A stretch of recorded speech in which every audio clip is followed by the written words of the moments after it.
When you think of Ogden's first hospital, what comes to mind?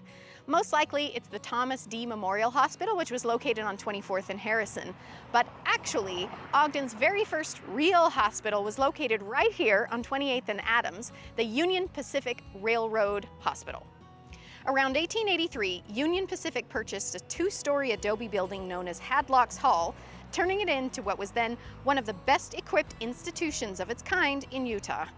Unfortunately for the citizens of Ogden, this facility catered mainly to employees of the railroad, and only railroad-contracted physicians could work there. But I don't think you'd want to end up there anyway. Most had horrific injuries from the dangerous work at the rail yards, and patients came from as far away as Wyoming, Idaho, and Nevada. It wasn't well funded, and the Union Pacific was running out of money. Heroically, for several years, the Sisters of the Holy Cross, whose convent was just down the road, volunteered as nurses to help ease patients' suffering.